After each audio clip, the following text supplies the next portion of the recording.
British Columbia Institute of Technology acknowledges that our campuses are located on the unceded traditional territories of the Coast Salish nations of Musqueam, Squamish, and Tsleil-Waututh.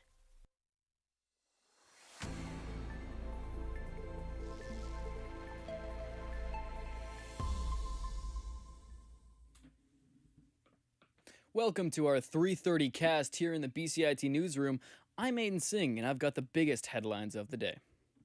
Remembrance Day takes place tomorrow, and local veteran support organizations are hard at work. Our reporter Carolyn Doyle has more. Legions are spaces for people to gather and feel connected to their neighbors. They provide support for veterans across Canada. But lately, Legions have experienced financial hardship as memberships decline and costs increase, leaving some with no choice but to close their doors. Andy Lemon, Vice President and head of the Poppy Chair at Legion Branch 211 in Bowser, British Columbia, says he's started to implement creative strategies. Started a music program in here where we do have open mics on Friday nights, and it has brought a lot of extra money into this Legion, and a lot of Legions should be thinking about doing stuff like this, opening it up, and that brings in some younger people. Lemon will be retiring from his position next year and hopes the younger generation will step in. Caroline Doyle, BCIT News. Dave Belinsky, the co-owner of the Universal Ostrich Farm that recently went through a cull order, says he's worried about the mental health impact on supporters who heard the gunshots. The Canadian Food Inspection Agency, who ordered the cull of 340 birds due to an avian flu outbreak, used professional marksmen to kill the ostriches overnight, considering it the most humane options. The shooting started around 6 p.m. Thursday and went on for hours. The Supreme Court of Canada had ruled earlier in the day that it would not hear the farmers' final appeal against the cull, which had been ordered since the start of 2025. Shifting on now, with colder weather looming over Metro Vancouver, a local thrift store is offering winter wear for an affordable price. Reporter Avia Boulay has more. Thrift and Fund is a non-profit thrift store in the heart of Burquitlam.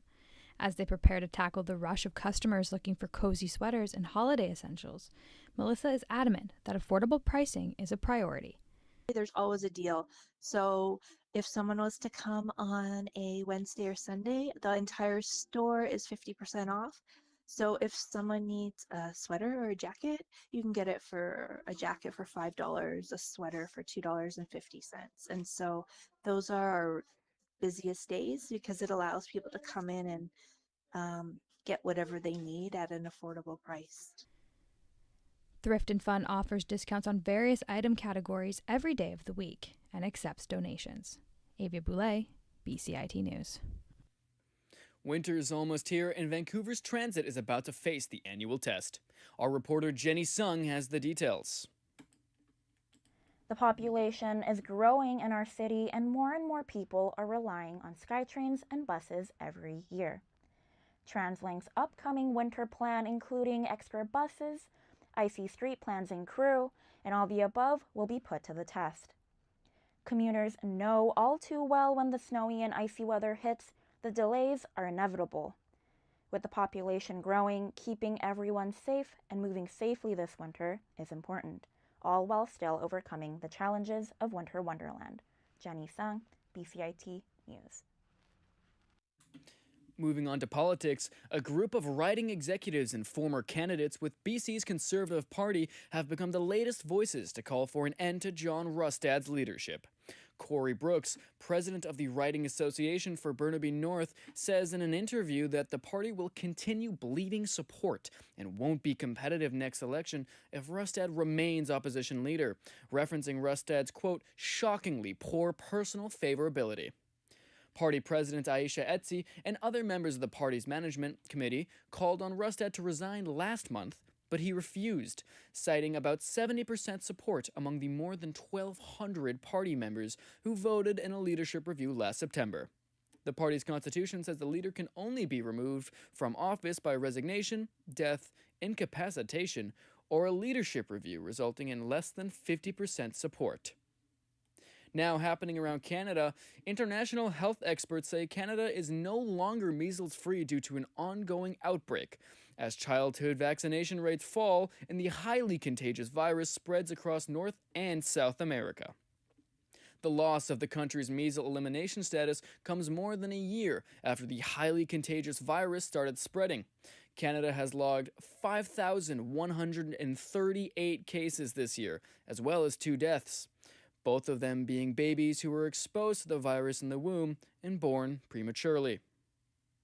One of the next batch of projects to be considered for fast-tracking will be in New Brunswick. Prime Minister Mark Carney and New Brunswick Premier Susan Holt says federal support for a major project in the province will be announced later this week. But neither Carney nor Holt would give details before Thursday's scheduled announcement. The pair met today in Holt's downtown Fredericton office before Carney toured a warehouse of a prefabricated home manufacturing company.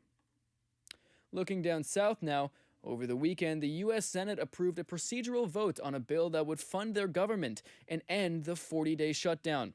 7 Democrats, along with independent Senator Angus King of Maine, voted in favor of the bill, but the majority of Democrats refused, arguing it still doesn't include provisions to extend the Affordable Care Act subsidies.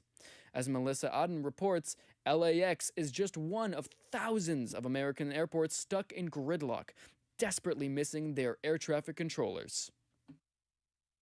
This is the 4th day that we are seeing that airlines are complying with this FAA order. Just yesterday, we saw about 7% of those flights reduced and cut all nationwide at these 40 major airports. Already today, we're seeing more than 1,700 cancellations within and out of the U.S. Near daily Israeli strikes continue over Lebanon almost a year after a U.S.-brokered ceasefire went into effect. AP correspondent Nayun Kim reports. An Israeli strike on Monday hit a car in southern Lebanon as near-daily strikes continue in the country. Emergency services cleared the wreckage of the burnt-out car in which at least 1 person was killed, according to the Lebanese Health Ministry. The attack, just south of the coastal city of Sidon, comes almost a year after a US-brokered ceasefire between Israel and Hezbollah came into effect. Israel says its near-daily strikes have targeted Hezbollah officials and military infrastructure, while the Lebanese government that has backed disarming Hezbollah says the strikes have targeted civilians. I'm Nayan Kim. Moving on now to sports.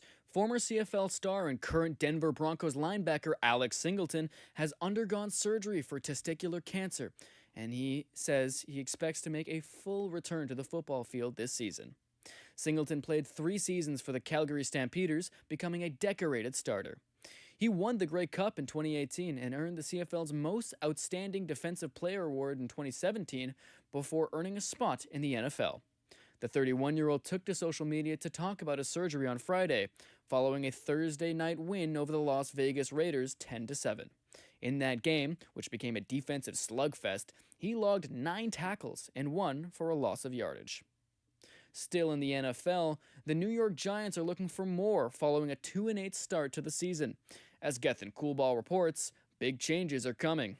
Just didn't get the job done. The New York Giants fired coach Brian Daboll on Monday. 2 people with knowledge of the situation told the Associated Press. The move by ownership and general manager Joe Shane was made 1 day after the Giants blew a late lead and lost 24-20 at the Chicago Bears to fall to 2-8 on the season. Daboll spoke after the game. 10-point lead there in the 4th quarter, and give them credit. They made a lot of plays. New York has lost 4 games in a row since upsetting defending Super Bowl champion Philadelphia at home in prime time. Offensive coordinator Mike Kafka has been named the interim coach. I'm Gethin Coolball. Week 10 of the NFL season will close with a Monday night game pitting the Green Bay Packers versus the Philadelphia Eagles.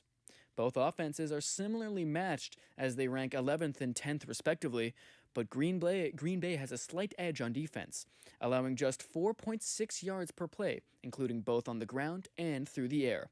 Those stats gives Green Bay the 9th best defense in the league, compared to Philly's defense, which is ranked at 15th. Green Bay's defensive success comes in spite of a shocking loss versus the middling Carolina Panthers last week, a game that the Pack were expected to win. Moving on now to hockey, their Hall of Fame welcomes the class of 2025 tomorrow night. Boston Bruins legends Zdeno Chara, who knocked off the Vancouver Canucks for his only championship in 2011, reflected on his career after 24 NHL seasons.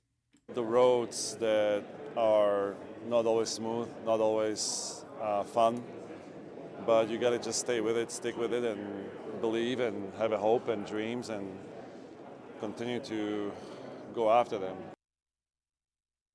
Tragic news for another name in the Hall of Fame, this time basketball.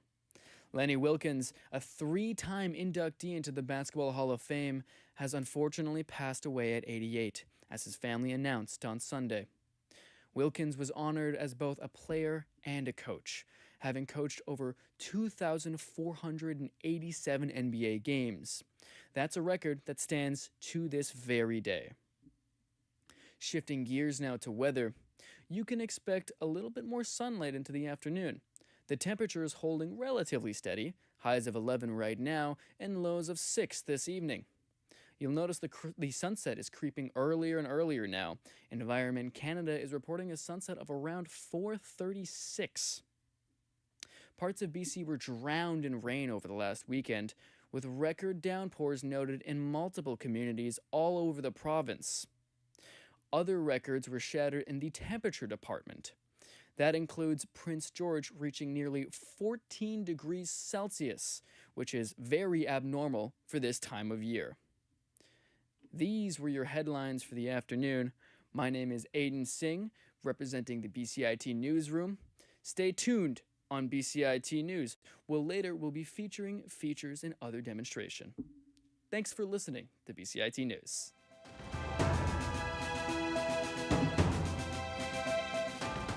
Stay tuned for more on BCIT's 1680 The Crow.